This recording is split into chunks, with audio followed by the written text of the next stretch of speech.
সমন্বয়কদের বিদায় ঘণ্টা বেজে উঠেছে। মহাবিপদে পড়ে গেছেন প্রধান সমন্বয়করা। এইদিকে শেখ হাসিনা আবারও ক্ষমতা ফিরে পাচ্ছেন সেনাপ্রধানের মাধ্যমে। ডক্টর ইউনূস এবং উপদেষ্টারা দেশ ছেড়ে পালাচ্ছেন। বিস্তারিত জানতে ভিডিওগুলো সম্পূর্ণ দেখতে থাকুন।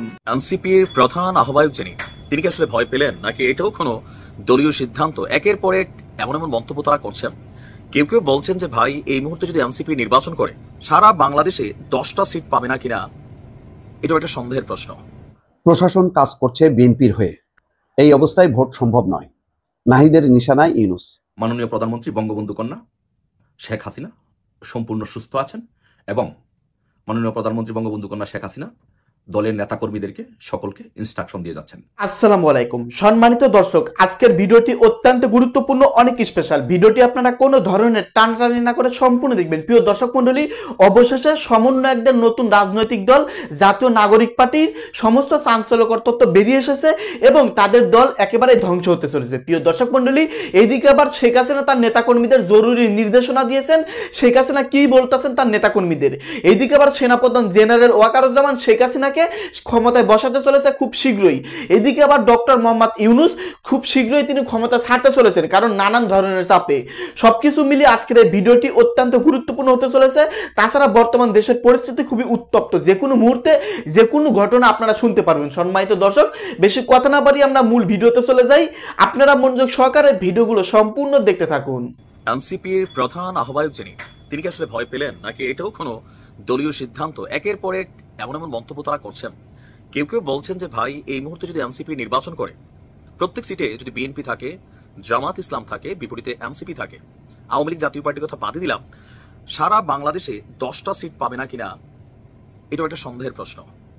তো এই যখন এনসিপির অবকাঠামো বা মাঠের খবর, তখন নির্বাচনে যাওয়া নিয়ে এনসিপি আজকে যেই শর্ত জুড়ে দিয়েছে ডক্টর মোহাম্মদ ইউনূস সরকারকে, কেউ কেউ বলছেন যে মান-ইজ্জতটা বাঁচানোর জন্য নির্বাচনে না যাওয়ার একটা বাহানা তৈরি করছেন। আবার কেউ কেউ বলছেন যে না, দে আর ভেরি রাইট, তাদের বক্তব্যটা সঠিক। আপনার কাছে মনে হয় কোনটা সঠিক? এনসিপি নির্বাচনে যাবে কি যাবে না, এটা নিয়ে শর্ত জুড়ে দেওয়া হয়েছে। যদি এরকম না হয়, এনসিপি নির্বাচনে যাবে কিনা এটা বিবেচনাধীন। কত বড় কথা! ডক্টর মোহাম্মদ ইউনূস নিশ্চয়ই হতাশা দেখছেন না, অন্ধকার দেখছেন চোখে, সেইটাও কথা। আচ্ছা, ঘটনার প্রেক্ষাপট কি? গতকালকে বিএনপির একটা বৈঠক হয়েছে প্রধান উপদেষ্টার সাথে, তাই না? তো সেখানে বিএনপি বলছে প্রধান উপদেষ্টার কথায় তারা সন্তুষ্ট না। কেন আগামী জুনে তারা নির্বাচন চায় না? কারণ এটা বর্ষাকাল আসতে আসতে নির্বাচন হবে না, সারা বাংলাদেশ জুড়ে নির্বাচন হইতে হইতে এটা আবার পিছনে নিয়ে যাবে অনিবার্জিত কারণ দেখাইয়া। এরপরে সংস্কার ইস্যুতে বিএনপির স্পষ্ট বক্তব্য, তারেক রহমানের যে এই দেশে যখন সংস্কার নিয়ে কথা বলে নাই, এই নাহিদরা যখন সংস্কার নিয়ে কথা বলে নাই, সার্জিসরা যখন ছাত্রলীগের পতাকা তুলেছিল, তখন বিএনপি একমাত্র দল যারা 31 দফা সংস্কার, 20 দফা সংস্কার নিয়ে কথা বলেছে। তা আজকে এই সরকার সেই সংস্কারের কাজ করছে, সুতরাং সংস্কার চলমান প্রক্রিয়া বিএনপি গেলেও চলবে। এখন ন্যূনতম সংস্কার করে নির্বাচনটা ডিসেম্বরের মধ্যে দিয়ে দিক, এইটাতেই ঝামেলা পাকাইছে নাহিদদের। ন্যূনতম নয়, মৌলিক সংস্কার চায় জাতীয় নাগরিক পার্টি। এখন ডক্টর মোহাম্মদ ইউনূস যে বলতেছে অল্প সংস্কার বেশি সংস্কার, এই প্যাকেজটা নিয়ে তাদের বক্তব্য কি? তাদের স্পষ্ট বক্তব্য, মৌলিক সংস্কার ছাড়া নির্বাচন হলে তাতে এনসিপি অংশ নিবে কিনা তা বিবেচনায় থাকবে। তো এই কথা শুনে কেউ কেউ বলতেছেন যে ভাই, তোমরা নির্বাচনে নিয়ে অংশগ্রহণ দেখো, এই যে কথা বলো যে পুরো জনগণ তোমাদের সাথে আছে, আসলে জনগণ কতটুকু আছে বা কোন জনগণ? আমরা বরাবরই বলি জনগণের কোনো সামষ্টিক কালার নাই, জনগণ যেই দলের সমর্থক ওই দলের জনগণ। এখন এনসিপির প্রকৃতপক্ষের জনগণ কতজন, সেটা ভোটে না গেলে তো বোঝা যাবে না। আসেন, বক্তব্যের প্রেক্ষাপট কি? গতকালকে বিকেলে মার্কিন প্রতিনিধি দলের সাথে বৈঠকের পর সাংবাদিকদের একটা ব্রিফে নাহিদ বলছেন, বর্তমানে মাঠ প্রশাসন নিরপেক্ষভাবে কাজ করছে না। অনেক জায়গায় প্রশাসন বিএনপির পক্ষে কাজ করছে, তো অনেক জায়গায় তো এনসিপির পক্ষেও করছে। এটা কি মিথ্যা কথা? এটা তো সত্যি কথা। তো স্বাভাবিক, বিএনপি পুরান দল, তাদের মাঠের শক্তি বেশি, এমনকি আমাদের প্রশাসনও ভাই নিছে সুষ্ঠু নির্বাচন হইলে এদেশে বিএনপি ক্ষমতায় যাবে। সুতরাং যদি নিরপেক্ষ না হয়, ওইটাই চিন্তা করছে। যেমন কিছু কিছু জায়গায় আমরা দেখছি প্রশাসনের ভূমিকা এনসিপির নেতাকর্মীদের বেলা একরকম, জামাতের বেলায়ও নিরপেক্ষ না, এরকম আছে। আচ্ছা, তো নাহিদের বক্তব্য, এই ধরনের প্রশাসন নিয়ে নির্বাচন গ্রহণযোগ্য হবে না, সম্ভব না। নির্বাচনের লেভেল প্লেইং ফিল্ডের একটি নিরপেক্ষ প্রশাসন এবং পুলিশ নিশ্চিত করতে হবে। তাদের বক্তব্য, রাজনৈতিক পরিস্থিতি, সংস্কার কার্যক্রম, নির্বাচন নিয়ে আলোচনা চলছে, সংখ্যালঘুদের নিরাপত্তা নিয়ে আমেরিকার প্রতিনিধি দলের সাথে আলোচনা হয়েছে। আর বিভিন্ন জায়গায় জাতীয় নাগরিক পার্টির নেতাকর্মীদের উপর হামলা হচ্ছে, এটা সত্য। আওয়ামী লীগও মারতেছে, বিএনপিও মারতেছে, সুযোগ পেলে জাতীয় পার্টিও মারতেছে, আবার মাঝে মাঝে দুর্বৃত্তরাও মারতেছে, আর সামনে হয়তো জামাতও মারবে, এটাও সত্য। আপনার কি মনে হয় যে নাহিদ কি বা এনসিপি কি ভয় পাচ্ছেন যে তারা যদি নির্বাচনে যায়, যেভাবে একক 300 প্রার্থী দেবে, বিভিন্ন বক্তব্য তারা আওয়াজ দিচ্ছে, জোট বাঁধবে না, তো আসলে কি পাশ করবে 2-4-10টা সিট, নাকি না আসলে মেজরিটি নিয়ে জনগণ তাদের ম্যান্ডেট নাহিদদের হাতে তুলে দিবে। আগামী দিনের প্রধানমন্ত্রী হবে নাহিদ, দোয়া করেছেন প্রধান উপদেষ্টার প্রেস সচিব যিনি আছেন শফিক। এটা হইতেও পারে। নির্বাচনে সকল কিছুর সমাধান। নির্বাচনে এনসিপি কে যাইতে হবে। আমরা এনসিপি ছাড়া নির্বাচন মানি না। নির্বাচনে আসতে হবে নাহিদদের। আমিও পক্ষে আছি, এনসিপি নির্বাচনে আসতে হবে। প্রশাসন কাজ করছে বিএনপির হয়ে। এই অবস্থায় ভোট সম্ভব নয়। নাহিদের নিশানায় ইউনূস। মনে হচ্ছে যে বিগত কিছুদিন আগে যে পরিস্থিতি হয়েছিল, যে বিএনপি বলতো এই কথা যে প্রশাসন, আওয়ামী লীগের এই প্রশাসন নিরপেক্ষ না, এর অধীনে কাজ মানে ভোট সম্ভব না, নিরপেক্ষ ভোট সম্ভব না। ঠিক সেই বিএনপির সুর এখন নাহিদের গলায়, অথবা নতুন দল যে এনসিপি, সরাসরি তারা বিএনপিকে টার্গেট করে কথা বলছে। দলটা 1 মাস কি পূর্তি হলো, হতে পারে 1 মাস হয়েছে, 1 মাসের মাথায় এসে চ্যালেঞ্জ করতেছে। অথচ আওয়ামী লীগ মুক্ত করার জন্য অভিযান, কোথায় কোথায় আওয়ামী লীগ আছে তাদেরকে ওএসডি করা, তাদেরকে বিতাড়িত করা, কি না হয়েছে দফায় দফায়। সেটাকে প্রশাসন আওয়ামী মুক্ত করতে যে তখন খুঁজে খুঁজে বিএনপি জামাত তাদেরকে বসানো হলো। এখন আবার সেই প্রশাসনকে তারা চিহ্নিত করতেছে।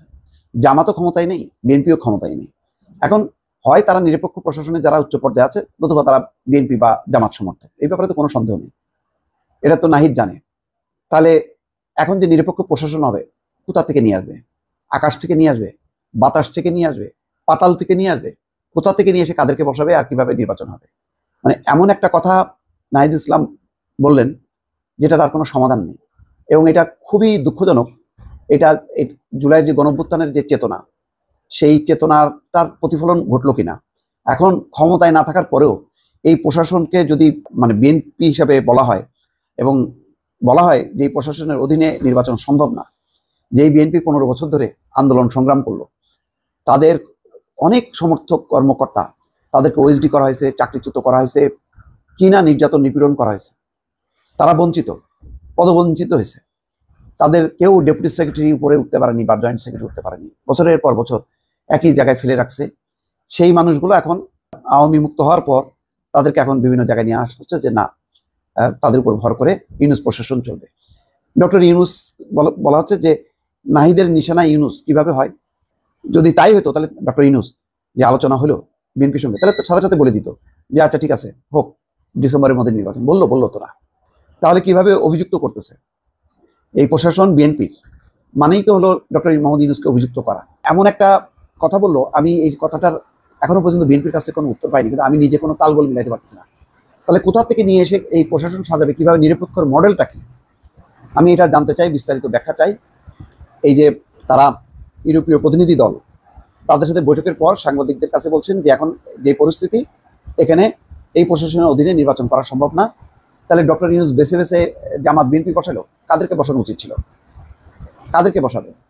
ডক্টর ইউনূসের কি কোনো দল আছে? সে তো নেই, সে তো অনেকটা তত্ত্বাবধায়ক সরকারের অনুযায়ী। আর এখন যারা আছে প্রশাসনে, তারা বিগত সময়ে হাসিনা বিরোধী আন্দোলন করছে। এখন এনসিপি যদি জন্ম হইতো আরো 10-20 বছর আগে, তাহলে এনসিপিরও সমর্থক কিছু কর্মকর্তা থাকতো, তো তাদেরকে যদি প্রশাসনে না রাখা হতো, তাহলে না বলা হতো যে না, তাদেরকে প্রশাসন থেকে বের করে দেওয়া হয়েছে, বের করে শুধুমাত্র বিএনপি। আর বিএনপির নামটা আসছে কেন? জামাতের নামটা আসছে না কেন? এই যে আন্দোলনের শক্তিকে ডিভাইড করা, বিএনপিকে শুধু নিশানা করা হলো, জামাতকে বলা হলো না। অথচ আমরা জানি যে প্রশাসনের অনেকগুলো গুরুত্বপূর্ণ পয়েন্টে জামাতের সমর্থকরা আছে। এটা অন্যায় না। বিএনপির কর্মকর্তারা থাকাটাও যেমন অন্যায় না, জামাতের কর্মকর্তারা থাকাও, গুরুত্বপূর্ণ পদে থাকাটাও অন্যায় না। কিন্তু এই প্রশাসনকে বা এই অবস্থানটাকে চ্যালেঞ্জ করতেছে, সমালোচনা করতেছে, যেটা আন্তর্জাতিক গণমাধ্যম আনন্দবাজার পর্যন্ত চলে আসছে। এবং এক অর্থে ইউনূসকে মানে সমালোচনা করছে যে ইউনূসই তাহলে ধরে ধরে বসেছে। অথচ ইউনূস তো আবার বিএনপির কথাটা শুনলো না। বিষয়টা কি? একটা জটিল রাজনৈতিক আবহ আস্তে আস্তে ঘিরে ধরছে। এবং এই ক্ষেত্রে কিন্তু এনসিপি, আমি বলবো, তাদের এই অবস্থানটা সমর্থন করবে কিনা পাবলিকলি, বা আসলে তাদের সেই অবস্থান আছে কিনা। গণঅভ্যুত্থানে যেই ছাত্ররা অংশ নিয়েছিল, সেই ছাত্ররা কি আছে? এই এনসিপি যদি একটা জনসভা করতো, সেই জনসভা করলে বুঝতাম যে আসলে তাদের জনসমর্থনের এখনকার ভিত্তিটা কি। আগের অবস্থানটা আর এখনকার অবস্থানের মধ্যে একটা তুলনামূলক পার্থক্য করা যেত। তাদের এই দল কি খুব জনসমর্থিত হয়ে গেল? এটা নিয়েও তো অনেক কথা আছে। বরং এটাকে বলা হচ্ছে যে ডক্টর ইউনূসের দল। তো এনসিপিকে যখন বলা হচ্ছে ডক্টর ইউনূসের দল, সেই এনসিপির আবার নেতারা বলতেছে প্রশাসন হলো বিএনপি দ্বারা প্রভাবিত বা আচ্ছাদিত, যে এই প্রশাসন অধীনে মানে নিরপেক্ষ নির্বাচন সম্ভব না। কি আজব ব্যাপার! এই যে তালগোল পাকানো একটা পরিস্থিতি তৈরি করা হচ্ছে, এটা কি ইচ্ছাকৃতভাবে এমন একটা জটিলতা তৈরি করা যাতে বাংলাদেশের নির্বাচনের সম্ভাবনা আরো পিছিয়ে যায়, তেমনটাই কি? এটা কি ভালো হবে? দর্শক প্রশ্ন। মাননীয় প্রধানমন্ত্রী বঙ্গবন্ধু কন্যা শেখ হাসিনার একটি আপডেট দেওয়ার জন্য আপনাদেরকে এই ভিডিওটি করছি। সেই আপডেট হচ্ছে যে মাননীয় প্রধানমন্ত্রী বঙ্গবন্ধু কন্যা শেখ হাসিনা সম্পূর্ণ সুস্থ আছেন এবং মাননীয় প্রধানমন্ত্রী বঙ্গবন্ধু কন্যা শেখ হাসিনা দলের নেতাকর্মীদেরকে সকলকে ইনস্ট্রাকশন দিয়ে যাচ্ছেন। সো মাননীয় প্রধানমন্ত্রীর বিষয়ে কোনো গুজবে কেউ কান দিবেন না এবং কোনো ষড়যন্ত্রে কেউ কান দিবেন না।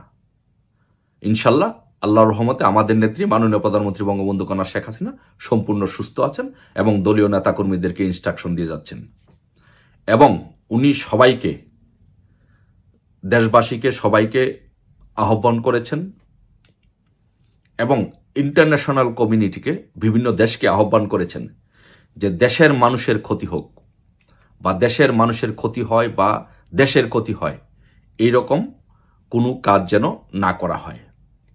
বঙ্গবন্ধু কন্যা শেখ হাসিনা বলেছেন যে উনি এই দেশকে ভালোবাসেন, দেশের মানুষকে ভালোবাসেন। সো দেশের মানুষের ক্ষতি হোক বা এই দেশের ক্ষতি হোক উনি কখনো সেটা চান না। যদিও ওনার বাড়িটি ধানমন্ডি 32 নম্বর সহ ওনার বাড়িঘর এবং ওনার পরিবার সবই শেষ হয়ে গেছে, ওনার জীবনে আর কোনো কিছুই বাকি নেই, তারপরেও উনি বলেছেন, ইন্টারন্যাশনাল কমিউনিটিকে বলেছেন এবং বাংলাদেশের জনগণকে বলেছেন, আহ্বান করেছেন যে দেশের ক্ষতি হোক এমন কোনো কাজ যেন না করা হয়। উনি দেশবাসীর কাছে দোয়া চেয়েছেন, ওনার সবাই দেশবাসী ওনার জন্য দোয়া করবেন, উনি যেন বাংলাদেশে ফিরে আবার দেশের উন্নয়নের জন্য যেন উনি কাজ করতে পারেন। এবং আমরা আরেকটি সংবাদ শুনেছি, এটা সত্য কি মিথ্যা সেটি জানি না, যে আমরা একটি সংবাদ শুনেছি যে সুদখোর মহাজন ইউনূস উনি নাকি অসুস্থ, সুদখোর মহাজন ইউনূস নাকি ডিমেনশিয়ায় ভুগছেন। সো আমরা দেখেছি যে সুদখোর মহাজন ইউনূস এক এক সময় এক এক কথা বলছেন, সকালে এক কথা বলছেন, বিকালে এক কথা বলছেন। সো এই সুদখোর মহাজন ইউনূস শুনলাম যে উনি নাকি চিকিৎসার জন্য উনি পাকিস্তানে যাচ্ছেন। আর এই সুদখোর মহাজন ইউনূসের অনুপস্থিতিতে ডাস্টবিন শফিক এখন দেশ চালাচ্ছেন। তো ডাস্টবিন শফিক এখন সব কাজ করছেন, ইউনূসের সব কাজ করছেন এখন ডাস্টবিন শফিক। মনে হচ্ছে যে ডাস্টবিন শফিকই প্রধান উপদেষ্টা, সকল দায়িত্ব পালন করছেন। আর ডিমেনশিয়া রোগে ভোগার কারণে এই সুদখোর মহাজন ইউনূস উনি চিকিৎসার জন্য শুনলাম যে পাকিস্তানে যাচ্ছেন। সত্য মিথ্যা এটা কতটুকু জানি না, বাট এই কথাটা আমরা শুনছি। সো আমরা চাই যে এই দেশ ভালো থাকুক। বঙ্গবন্ধু কন্যা শেখ হাসিনা বলেছেন যে এই দেশের মানুষের জন্য আমি কাজ করতে চাই, আমার বাবা এই দেশের মানুষের জন্য জীবন উৎসর্গ করেছে, আমিও এই দেশের মানুষের জন্য জীবন উৎসর্গ করতে চাই। তাই সকলকে বলবো যে বঙ্গবন্ধু কন্যা শেখ হাসিনার জন্য এবং তার বোন শেখ রেহানা সহ তার পরিবারের জন্য সকলে দোয়া করবেন। ওনারা যেন সুস্থ থাকেন, ওনারা সুস্থ আছেন এবং ওনারা যেন সুস্থ থাকেন, ওনারা যেন দেশ ও জনগণের সেবা করতে পারেন। প্রধানমন্ত্রী হিসেবে বাংলাদেশে এসে যেন আবারও দেশের উন্নয়নের এবং অগ্রগতির যাত্রার যে কাজ ছিল সে বাকি কাজগুলো যেন ওনারা সম্পূর্ণ করতে পারে। প্রিয় দর্শক, আপনারা বিস্তারিত ভিডিওতে দেখতে পারলেন সমস্ত চাঞ্চল্যকর তথ্য। আশা করতেছি এই সম্পর্কে নতুন করে কিছুই বলতে হবে না। প্রিয় দর্শক, বর্তমান দেশের পরিস্থিতি বেশি একটা ভালো না, যে কোনো মুহূর্তে যে কোনো ঘটনা ঘটে যেতে পারে। এরই মধ্যে সমন্বয়করা মহা বিপদের মধ্যে পড়ে গেছে। সমন্বয়কদের এই নতুন দল জাতীয় নাগরিক পার্টি হুমকির মুখে, যে কোনো মুহূর্তে এই দলকে একেবারেই নিশ্চিহ্ন করে দেওয়া হবে বাংলাদেশের বুক থেকে। প্রিয় দর্শক মন্ডলী, এইদিকে আবার শেখ হাসিনা আবারও ক্ষমতায় বসতে চলেছেন, সেনাপ্রধানের মাধ্যমেই শেখ হাসিনা ক্ষমতায় ফিরবেন। প্রিয় দর্শক মন্ডলী, সবকিছু মিলিয়ে অন্তর্বর্তীকালীন সরকার বড় একটা হুমকির মুখে রয়েছে, যে কোনো সময় এই অন্তর্বর্তীকালীন সরকার ভেঙে যেতে পারে। প্রিয় দর্শক, এই সম্পর্কে আপনারা কি বলতে চান? এই দেশের একজন সাধারণ সচেতন নাগরিক হিসেবে আপনাদের মূল্যবান মন্তব্য ভিডিওর কমেন্টে অবশ্যই লিখে ঝটপট জানিয়ে দিবেন। ভিডিওর সঙ্গে সম্পূর্ণ থাকার জন্য আপনাদের সবাইকে অসংখ্য ধন্যবাদ।